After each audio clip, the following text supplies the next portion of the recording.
Hello, hello, everybody. It's been a long time since I've done a voiceover, but I wanted to do I'm experimenting today. So today I am looking to do some new collage paper that I've never done before. And our garden has been amazing all summer, thanks to my husband, who's been working at it for a couple years. So I decided I would use some of the plants and the foliage from our garden just to see what kind of patterns I could make. It was not quite as easy as I had expected because plants move around a lot and they're not two-dimensional. So putting them on the jelly plate, mm, you just need to go a little slower. So the first one, that fern, not my favorite, not the best, but the other ones went pretty well. I'm using black today because I'm really looking for more high contrast black and white papers for myself. You can obviously use any color that you like, and use any plants that you like also. You'll find out if you try this which plants you like the look of, which plants you don't, and which plants are easy to work with and which are not, and how much hassle you want to go through. um,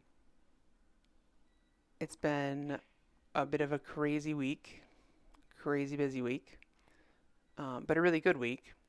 And I wanted to just relax, take it easy, and make some papers. I'm switching back and forth between tissue paper and regular white paper. There's really no rhyme or reason when I do it. It's just if I think something would look better on one or the other, I'm just switching back and forth. I usually use a combination of both in my collages.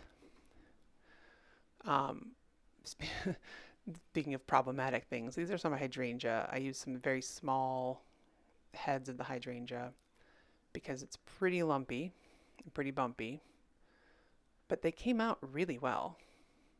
And even better than these initial prints, the ghost prints came out really well. I was very pleased with those. Not these. I was trying to just see what it would look like if I just took the plant itself and put it on paper. So here I'm making the ghost print. And there's so much detail. I'll put a close up in a minute at the end.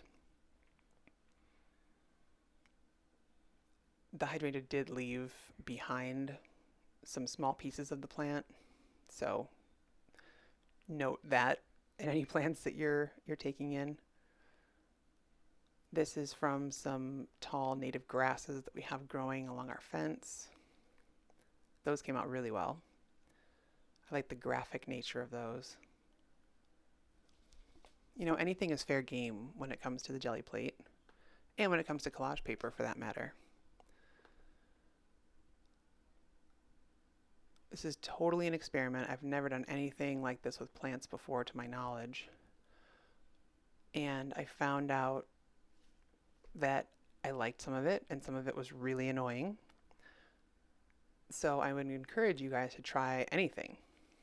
Here I'm trying to arrange the grasses into some sort of striped plaid fashion, just to see what it would look like. And I really liked it. It's just such a graphic print.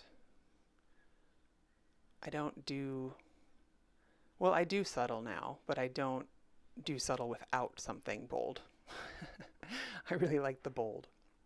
And again, the ghost print turned out really well too. It looks like, I mean, I would buy a dress that was made out of that pattern in a minute.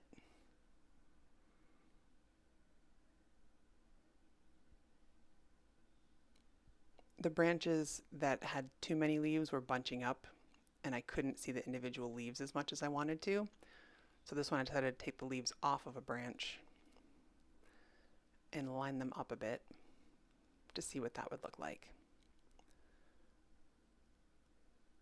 I highly recommend using some sort of, I used open paints, the Liquitex Open acrylic, so they do not dry very fast. It takes a longer time for them to dry, which means you have time to do all of this leaf arranging. If with regular acrylic paints, the whole thing would have dried and it wouldn't have worked. At least not the way that I wanted it to. And then one more ghost print. Look at that. Getting all of the paint off the plate. Thanks for watching, everybody. I'll use it in a collage soon.